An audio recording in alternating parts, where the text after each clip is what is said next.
നമസ്കാരം പ്രിയമുള്ളവരെ. ജനകീയ മന്ത്രിസഭ ജനങ്ങൾക്കൊപ്പം എന്ന ആശയം മുൻനിർത്തി നമ്മുടെ കേരളത്തിൻ്റെ ബഹുമാനപ്പെട്ട മുഖ്യമന്ത്രി ശ്രീ പിണറായി വിജയൻ അവറുകൾ നയിക്കുന്ന നവകേരള സദസ്സ് എൻ്റെ മണ്ഡലമായ ഞാൻ താമസിക്കുന്ന പാലായിൽ എത്തിച്ചേർന്നപ്പോഴുണ്ട കാഴ്ചയാണ് നിങ്ങളെ ഇന്ന് ഈ വീഡിയോയിലൂടെ കാണിക്കുന്നത്. നിരവധി ആളുകളാണ് ഈ നവകേരള സദസ്സിൽ പങ്കെടുക്കുവാൻ വേണ്ടി പാലായിലെ മുനിസിപ്പൽ സ്റ്റേഡിയത്തിൽ എത്തിച്ചേർന്നത്. വൈകുന്നേരം 5 മണിക്കാണ് പരിപാടി തീരുമാനിച്ചിരുന്നതെങ്കിലും ഏതാണ്ട് 6 മണിയോടുകൂടിയാണ് പരിപാടി ആരംഭിക്കാൻ കഴിഞ്ഞത്. പ്രതികൂല കാലാവസ്ഥയായി മഴ അവിടെ പെയ്തെങ്കിൽ കൂടിയും ഇവയെല്ലാം അവഗണിച്ചുകൊണ്ട് വലിയൊരു ജനപങ്കാളിത്തമാണ് അവിടെ ഉണ്ടായത്. നിവേദനങ്ങൾ കൊടുക്കുന്നിടത്താണെങ്കിലും ഈ പരിപാടിയിൽ പങ്കെടുക്കുന്നതിലും വലിയൊരു ജനപങ്കാളിത്തം പാലായിലുണ്ടായി. ഏതാണ്ട് 20,000-ന് മേലെ ആളുകൾ ഈ പരിപാടിയിലൂടെ പങ്കെടുത്തു. സംഘാടകർ ഒരുക്കിയ പന്തലിൽ തന്നെ ഏതാണ്ട് 7,000 പേർക്കിരിക്കാവുന്ന കസേരകളും അത് തികയാതെ വന്നതുകൊണ്ട് പന്തലിന് വെളിയിൽ വീണ്ടും കസേരകൾ അറേഞ്ച് ചെയ്താണ് ജനങ്ങളെ അവിടെ ഇരിക്കാനും അറേഞ്ച് ചെയ്തുകൊണ്ടാണ് ജനങ്ങൾക്ക് അവിടെ ഇരിക്കാൻ കൂടുതൽ ആളുകൾക്ക് അവിടെ ഇരിക്കാൻ സാധിച്ചത്. നിരവധി ആളുകൾ ഈ പരിപാടിയിൽ പങ്കെടുക്കുകയും മന്ത്രിമാരും മുഖ്യമന്ത്രി അടക്കം പരിപാടികളിൽ എത്തിച്ചേരുകയും മന്ത്രിമാരും അതുപോലെ തന്നെ മുഖ്യമന്ത്രി വളരെ വിശദമായിട്ട് ഈ യോഗത്തിൽ സംസാരിക്കുകയൊക്കെ ചെയ്തു. ഈ കാഴ്ചകൾ നിങ്ങൾക്ക് കാണുന്നതിലേക്കാണ് ഈ വീഡിയോ ഇന്നിവിടെ അവതരിപ്പിക്കുന്നത്.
ഭക്ഷ്യകസ്യം ജലവിഭവ വകുപ്പ് മന്ത്രി ശ്രീ AK ശശീന്ദ്രൻ വനം വന്യജീവി സംരക്ഷണ വകുപ്പ് മന്ത്രി, ശ്രീ K കൃഷ്ണൻകുട്ടി വൈദ്യുതി അനേർട്ട് വകുപ്പ് മന്ത്രി, ശ്രീ അഹമ്മദ് തേവർകോവിൽ തുറമുഖം മ്യൂസിയം മന്ത്രി, ശ്രീ K രാധാകൃഷ്ണൻ പട്ടികജാതി പട്ടികവർഗ ഇതര പിന്നോക്ക സമുദായ ക്ഷേമം ദേവസ്വം പാർലമെന്ററി കാര്യമന്ത്രി, ശ്രീ KN ബാലഗോപാൽ ധനം വാണിജ്യ നികുതി ട്രഷറി വകുപ്പ് മന്ത്രി, ശ്രീ P രാജീവ് വ്യവസായം നിയമം വാണിജ്യം വകുപ്പ് മന്ത്രി, ശ്രീമതി J ചിഞ്ചുറാണി മൃഗസംരക്ഷണം ക്ഷീരവികസനം, Shri VN Vasavan municipal chairperson Josin Dino വേദിയിലൂടെ അവരെയും സ്വാഗതം ചെയ്യുന്നു. ബഹുമാനിയായ ജില്ലാ കളക്ടർ ഈ നവകേരള സദസ്സ് പാലായിൽ സംഘടിപ്പിച്ചപ്പോൾ അതിനാവശ്യമായ എല്ലാ നിർദ്ദേശങ്ങളുമായി നിരന്തരം ഇവിടെ വന്നിരുന്ന ബഹുമാനിയായ ജില്ലാ കളക്ടർ ശ്രീമതി വിഘ്നേശ്വരി IAS ഇവിടെ സന്നിഹിതയാണ്. മാഡത്തെ ഞാൻ സ്വാഗതം ചെയ്തുകൊണ്ട് ഈ സദസ്സിൽ സമക്ഷം അവതരിപ്പിക്കാനാണ്.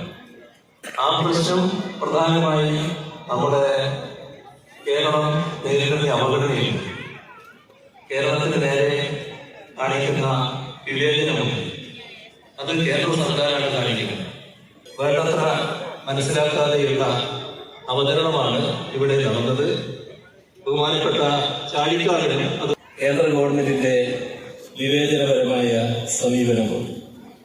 ഇവിടെ 3 തരത്തിലാണ് നമ്മുടെ സംസ്ഥാനത്തോട് വിവേചനം കാണിക്കുന്നത്.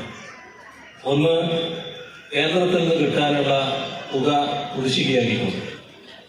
കേന്ദ്രത്തിൽ നിന്ന് കിട്ടാനുള്ള തുക എന്ന് പറയുന്നത് എന്തെങ്കിലും ദയ ചോദിക്കുന്നതല്ല, ഔദാര്യത്തിന് നമ്മൾ യാചിക്കുന്നതല്ല, നമുക്ക് അർഹതപ്പെട്ടതാണ്. ഈ രാജ്യത്തിന്റെ ഒരു സംസ്ഥാനമാണെന്നാണ്. ആ സംസ്ഥാനങ്ങൾക്ക് കേന്ദ്ര സർക്കാർ നൽകേണ്ട വിഹിതമുണ്ട്. ആ വിഹിതമാണ് തരാതിരിക്കുന്നത്.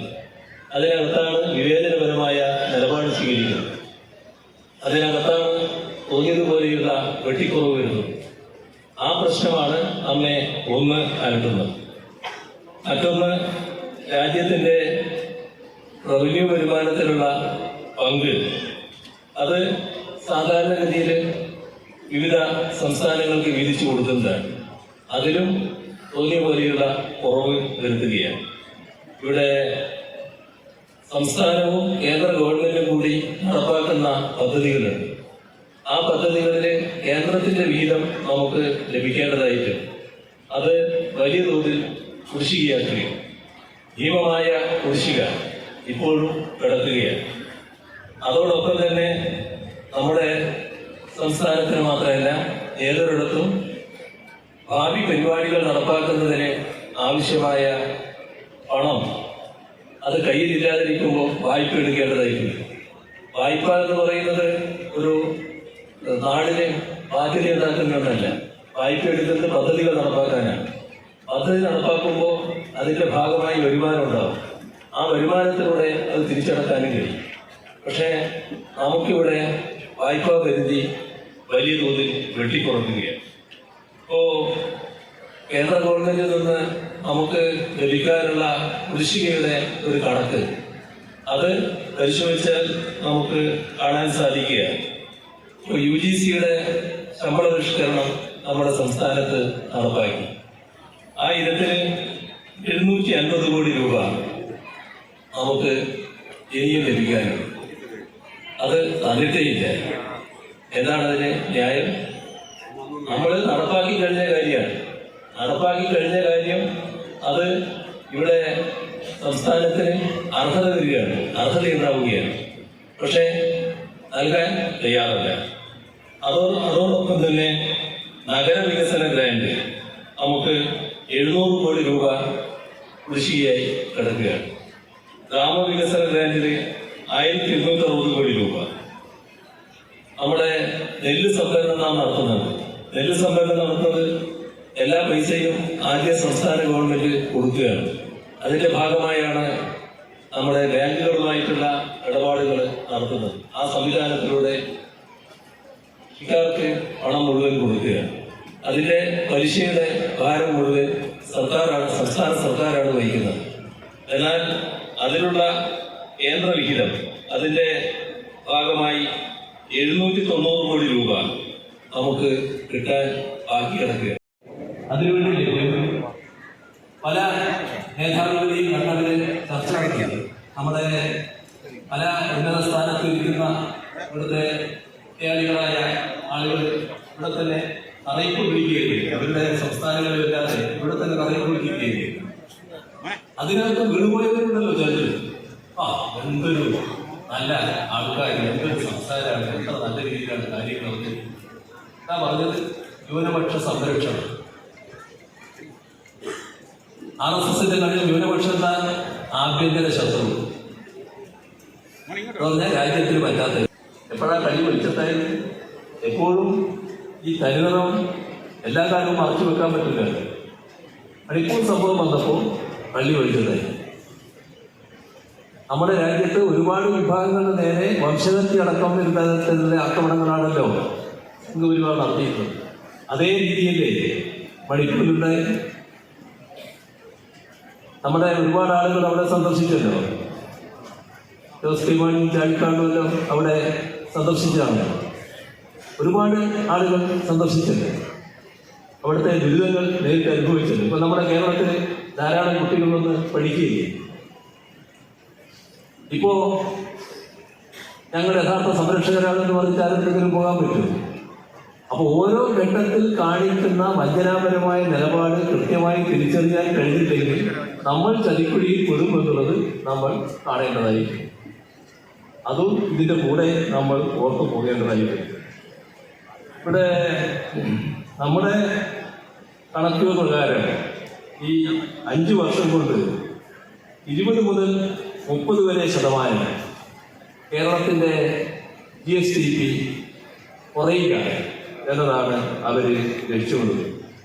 എന്ന് പറഞ്ഞാൽ 2 ലക്ഷം പേർ മുതൽ 3 ലക്ഷം വരെ കോടി രൂപയുടെ നഷ്ടം 5 വർഷം കൊണ്ട് കേരളത്തിന് ഉണ്ടാകലാണ് ഉദ്ദേശിക്കുന്ന കാര്യം. അതുകൊണ്ടാണ് നേരത്തെ പറഞ്ഞത് ഇത് ഏതെങ്കിലും ഒരു സർക്കാരിനെ മാത്രം ബാധിക്കുന്ന പ്രശ്നമല്ല. കേരളത്തെ ആകെയും നമ്മുടെ കുട്ടികളുടെയും ചെറുപ്പക്കാരുടെയും ഭാവി തലമുറയെ ബാധിക്കുന്ന പ്രശ്നമാണ്. നാടിനെ വലിയ തോതിൽ ബാധിക്കുന്ന പ്രശ്നമാണ്. ഇത് കേരളത്തെയും കേരളീയരെ ആകെയും കേരളത്തെ സ്നേഹിക്കുന്ന മുഴുവൻ ആളുകളെയും ഒന്നിച്ചണിനിരത്തേണ്ട പ്രശ്നമാണ്. ഇപ്പോൾ നാം കാണേണ്ടത് ഈ കാര്യത്തിൽ എത്ര മാതൃകാപരമായാണ് നമ്മുടെ ജനങ്ങൾ ഇടപെടുന്നത് എന്ന്. ഇത് ജനങ്ങളെ ബോധ്യപ്പെടുത്താൻ എന്ന തരത്തിലാണ് ഞങ്ങൾ പുറപ്പെട്ടതെങ്കിലും അതിനു മുൻപ് തന്നെ ജനങ്ങൾ യഥാർത്ഥ വസ്തുത തിരിച്ചറിഞ്ഞു കഴിഞ്ഞു. അതിൻ്റെ ഭാഗമായി ആശ്ചര്യകരമായ ജനാവലിയാണ് ഓരോ പരിപാടിയിലും പങ്കെടുക്കുന്നത്. ഇത് എല്ലാ സ്ഥലത്തുമുള്ളൊരു പ്രത്യേകതയാണ്. 10,000 പങ്കെടുക്കുന്ന ഈ നവകേരള സദസ്സാണ് ഞങ്ങൾ പലയിടത്തും കാണുന്നത്. ഒരുക്കിയ വേദികളോ ഗ്രൗണ്ടുകളോ തികയാതെ വരികയായി. അവരതിനെല്ലാം പുറത്ത് ആളുകൾ തിങ്ങിവിങ്ങി നിൽക്കുകയാണ്. അപ്പോൾ അത്തരമൊരു സാഹചര്യം ജനങ്ങൾ പൂർണ്ണമായും ഇത് നെഞ്ചേറ്റിയെന്നാണ് കാണിക്കുന്നത്.